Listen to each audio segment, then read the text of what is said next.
Welcome to Break Free to Brilliance podcast, empowering women in business through thought provoking interviews and insights. Embrace your authentic power, explore the impact of your story, and discover how writing your best selling book can amplify your message, authority, and the three I's: impact, influence, and income. Let each episode guide you towards brilliance in minutes. This is your host, Seema Giri. And our next speaker is Krystal Verne, where we are going to be talking more about how to break free from what's holding you back to really growing your business and creating the life that you want to create. Welcome, Krystal. How are you today? I'm well. How are you? I am doing well. I'm so excited that you're here with us. Absolutely. I'm glad to be here. This seems like an amazing summit. Great speakers. I'm super excited. Yes. Well, I'm so ready to dive into our content, but let's start with, can you share about your story and how you started your business? Yeah, well, it's a long it is a long story. But I do have more than one business. So Okay. yeah, I guess to try to make a long story short, I'm an engineer by trade. So that's what my degree is in, which I'm not doing now, by the way. But I've basically had multiple opportunities to dive into entrepreneurship. However, I didn't have the support that I think a lot of us as entrepreneurs, especially women, really crave and we want, particularly from my family. So I tried, I had an eBay store when eBay was like new and on the scene, and I did really well there. Then I went into sales. But basically, my family's really traditional, and they were like, hey, you're going to college, so no one's going to make money on the internet. Or were they wrong? Um, but you got to go get that degree. And so I did finally jump into entrepreneurship. I opened a pole dancing studio on Aerial Arts, which is still open today. We're turning 10. And so I kind of discovered from growing that business to multiple six figures that I had a knack for building brands. And so that's kind of what led me to starting my business coaching and brand strategy firm to help entrepreneurs to basically be able to do the same thing, build their brand, um, monetize their expertise, and then create multiple income streams. Wonderful. Well, that's quite amazing. So you started before going to college. Yeah.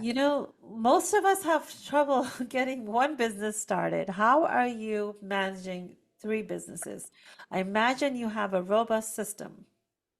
Well, yes, uh, systems, time blocking, and also just being realistic about what I can take on and when. Um, Part of my background is in project management.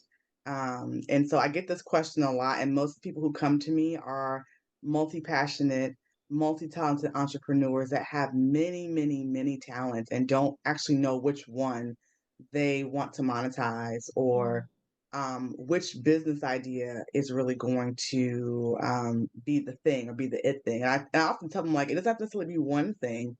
It's just that you do need to bring your main business or what you're going to work on at that time to be self-sufficient and sustainable.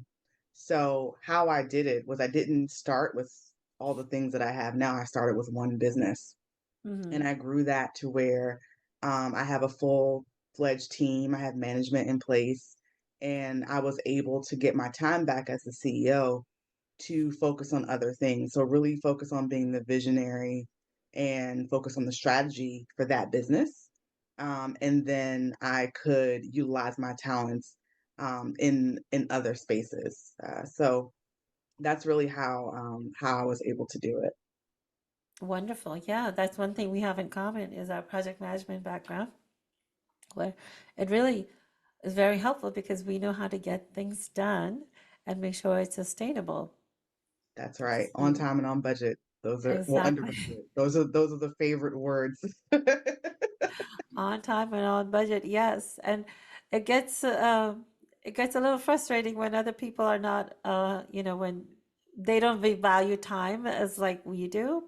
Yeah. But that's where the learning comes in for them, and then they're able to, get same value when they start valuing time in that manner. Yes. Because I feel Absolutely. time is one thing. We can get money back, we can get other things back, but we can't ever get time back.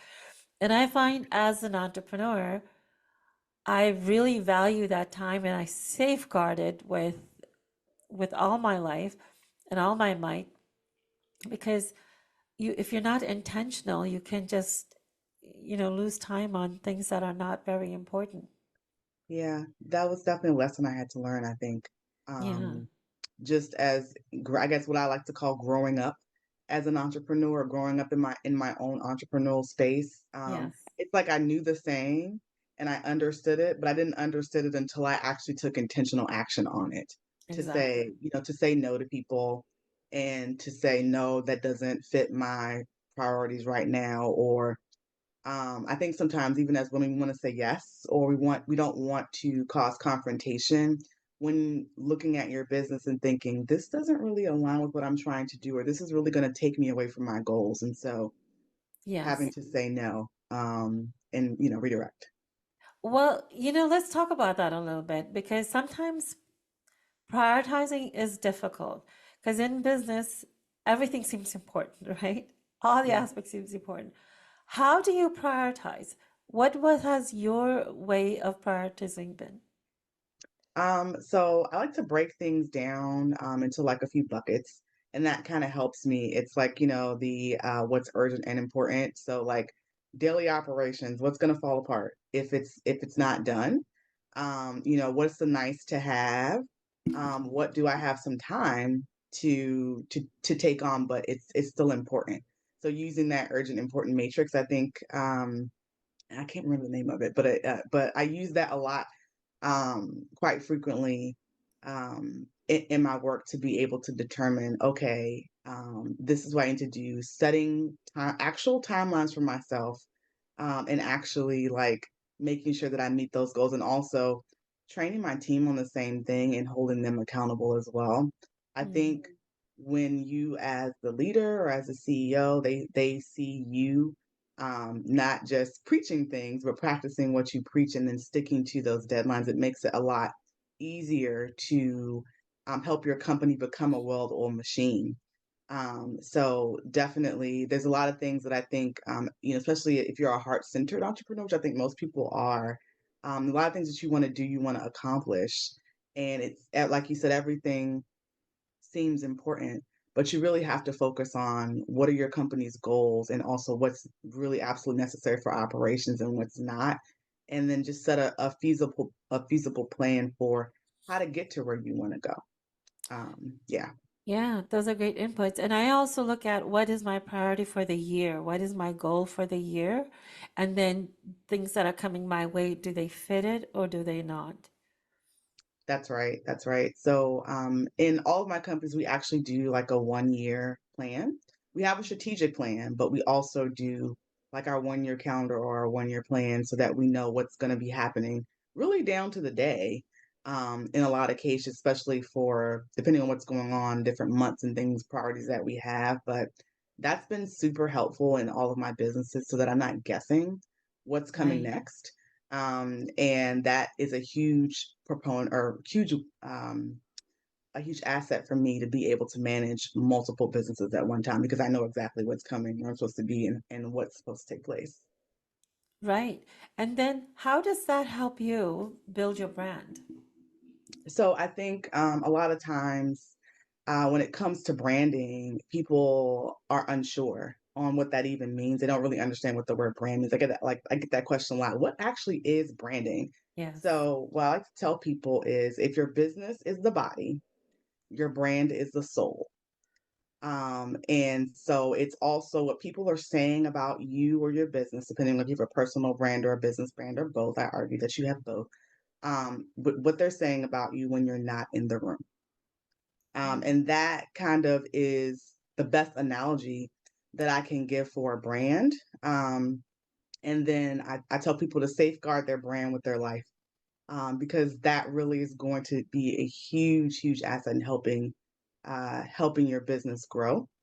But I think the planning and the organization help because you know exactly what your priorities are, Mhm. for your business, and having a strategic plan, a strategic focus to carry those out shows consistency, which people need in order to be able to have brand recognition from you. If you're consistently doing things that don't seem related, I think the speaker before me, Alexis, was talking about messaging. Your messaging is inconsistent, incongruent with what you're doing.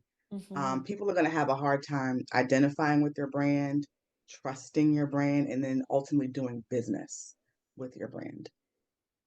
I love how you explain that because I think that's really easy to understand. If your business is the body, your brand is the soul, and I think that's so easy to understand. So kudos to you to simplifying it that way.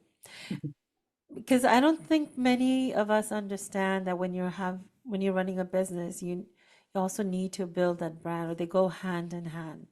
Yes. Yes.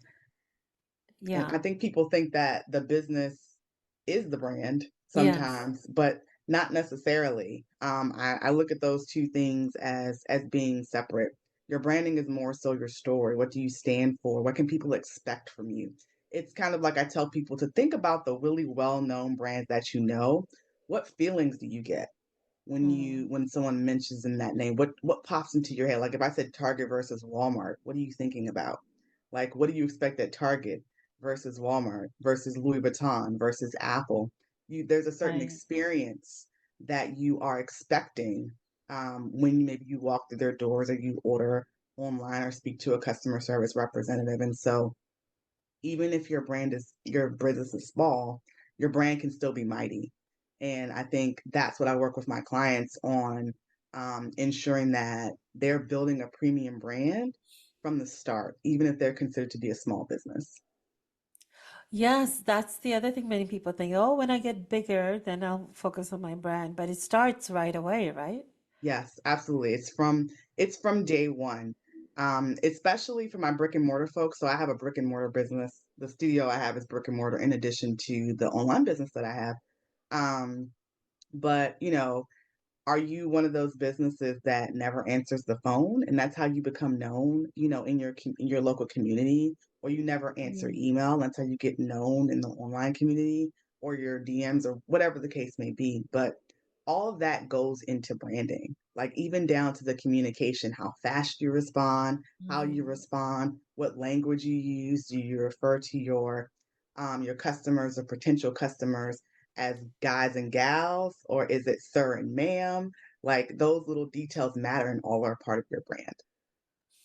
Yes, thank you for those examples. They're very helpful in understanding those, how to differentiate that and the actions we take in our business, how that relates to brand. Then how would you differentiate between a personal brand and a business brand? Yeah, so I have both. So I do have a personal brand. So my name, Krystal Verne, is my personal brand, and that is how I describe myself or who I am or who I want you to see as, the serial entrepreneur, the coach, the best-selling author, the speaker. And then my businesses have brands themselves. So there's my studio, Divas and Dolls Fitness. There's my coaching business, Simply She. So a lot of coaches they use their name, but I chose to use, I named my business, Mm-hmm. because I always have the vision that my business and my brand are going to be bigger than me. Mm-hmm. And I also want people to know that it's going to be more than just me, that they're going to have an interaction, with. But I think for personal brand, it's more so who you are, what you do, your accomplishments, and what people can expect from you, and how that's going to resonate or impact with your businesses or your other brands. So if I'm associated with professionalism, sophisticated, and excellence, that anything that you encounter with any of my brands is going to have those elements in it. And so that's how I tell people to think about it. So, Crystal, if you could only tell one thing to the women who are listening to us, just one thing about branding, what would that be? Um, One thing, geez. Okay. One thing I would say is that don't be afraid to be you. Yeah, I think don't be afraid to be you. Because I know in the beginning I hid behind my logo, Mm, and that was what I presented to people versus letting people see my face, who I was, talked about what I believed in. But and as afraid as I was, one day I just decided, you know what, I'm just gonna start talking. I'm gonna start being the face. I'm gonna start putting myself out there and putting more of me in, what I'm doing. mm. All of my businesses increased exponentially. So I know sometimes we like the fancy logos and we think I'm just going to have a logo, not my face, not going to show anything about this. I'm going to keep it neutral. People do business with people, and that ultimately is your brand. So don't be afraid to be you. I think that's beautiful and really important. So thank you for sharing that because many of us do hide. We're shy. I went from, whole 180 on that too. People relate to you and they understand. And I think they relate even better with you if you show that you're not perfect, Yeah. right? You're doing it anyway in your most imperfect, perfect way, right? There's no thing, and actually, perfection is not high, um, a high end goal to have. That's actually a low end. That's that's where you're really hiding in Hmm. as well, because then you'll never get started. So be you, because there's no one else like you, and that is your unique differentiator. Yes. Yes, it is. No one can do things or say things like you. So why why hide that? And I truly believe that there's people that every one of us are meant to serve. Everybody can't Yes. serve everyone. And so there's Yes. only people that are going to be able to hear what you're saying and how you're saying it. And, as long as you are being you and being authentic, those are the people you're going to attract.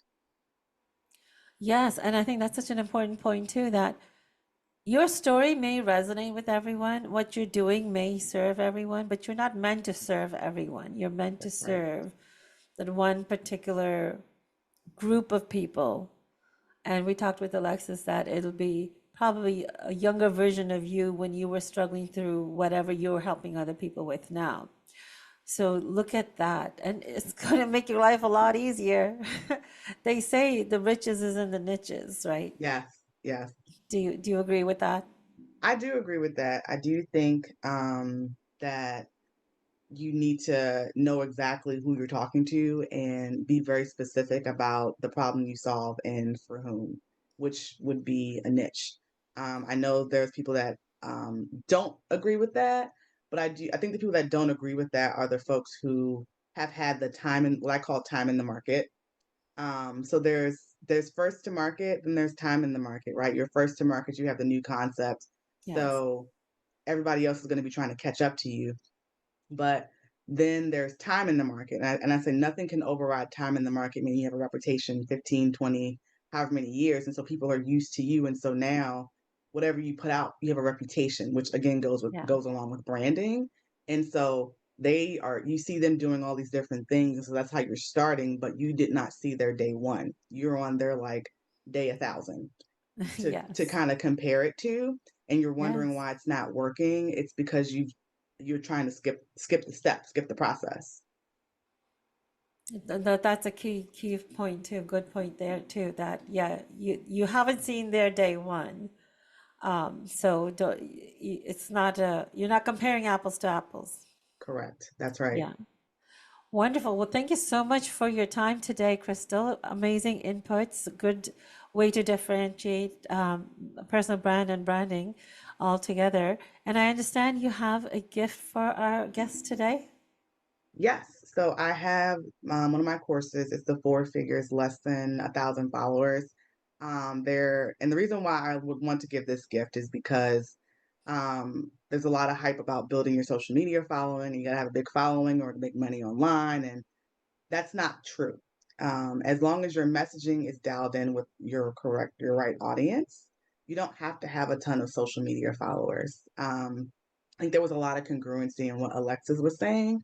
And I just want to like dispel the myth that you have to have tens of thousands of followers to make money online. I just want the people who are truly interested in what I have to say and what I have to offer be dialed in with me versus just having a bunch of followers. Yes, very important. You can make money with small audiences, but provided they're the right audience. So this is an amazing gift to be able to learn that and implement that. Thank you so much. I think my main key takeaway has been the way you differentiate it. I don't think I'm ever going to forget that. Your business is your body, your brand is your soul. I love that. You should trademark it, Krystal. Yeah, that's a good idea. The brand builder blueprint is trademarked, but yeah, I say that often because that's it. People get it. Then they're like, "Oh, Yeah, okay, yeah, yeah." yeah, that's great. It's wonderful. Well, thank you so much, Krystal, for being here and taking the time to give your insights and wisdom. Thank you so much for having me. Thank you for tuning in to this episode of the Break Free to Brilliance podcast. And I hope you had some key takeaways that you can implement right away. Be sure to subscribe to Break Free to Brilliance wherever you listen to podcasts. You can also follow along with us on social media using the links in the show notes below. We'll see you again for the next episode.